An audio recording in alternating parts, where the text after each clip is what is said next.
जय माताजी, जय धरणीधर। केम छो वाव थराद? मजामां ने?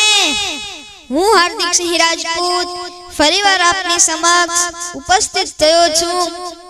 एक सरस मजानो रसप्रद प्रसंग लई त्यारे के मानव जाने हूँ करूं अने करतल दूजो कोई आद्रिया तारा यद वचरिए मारो हरि करे सो होय। मित्रों 84 लाख योनिमां मानस फेरा फरे छे त्यारे एक ज वार मनुष्यनो दुर्लभ अवतार मळे छे। तो 84 लाख अवतार केवा होय छे एमानो एक ज प्रसंग मारे तमारी समक्ष रजू करवो होय त्यारे के मित्रों आपणा बधाने खबर छे के ईयळने पीળી ભમરી પકડી લે છે અને તેને માટીનું ઘર બનાવી તેમાં પૂરી દે છે અને પીળી ભમરી રોજ ઈયળને અસંખ્ય ડંખ મારે છે જેની વેદના માટીના ઘરમાં પુરાયેલી ઈયળને જ ખબર હોય છે અને એ ડંખની વેદનાથી ધીરે ધીરે ઈયળ ભમરી બની જાય છે। મિત્રો આ 84 લાખમાંથી એક જ ફેરાની વેદના કીધી છે છતાં આજનો માણસ માયા જાળમાં ફસાઈ એવા કર્મ કરે છે ભગવાનથી ડરતો નથી જાણે ક્યારે પણ આ દુનિયા છોડી તેને જવાનું જ ના હોય એવી રીતે પાપ કર્મ કરતો રહે છે પણ એને ક્યાં ખબર છે કે મારી કાયા તો કાચી માટીની પૂતળી છે અને આપણી કાયા કેવી છે।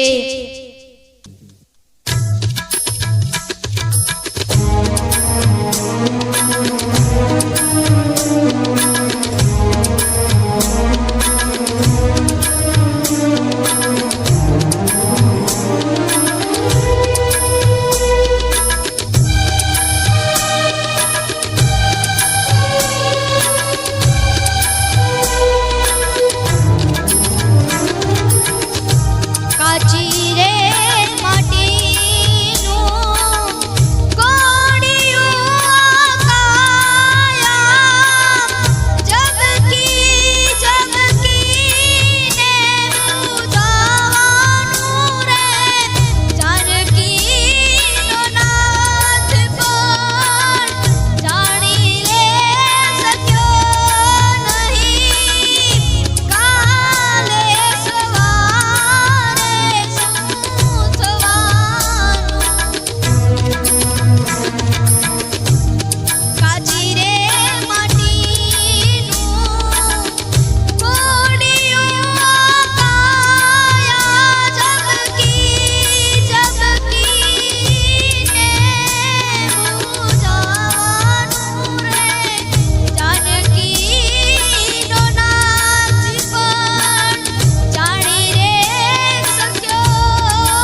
એક પથ્થર ઘસાય ત્યારે પગથિયું બને છે અને એક પથ્થર ઘડાય ત્યારે પરમેશ્વર બને છે।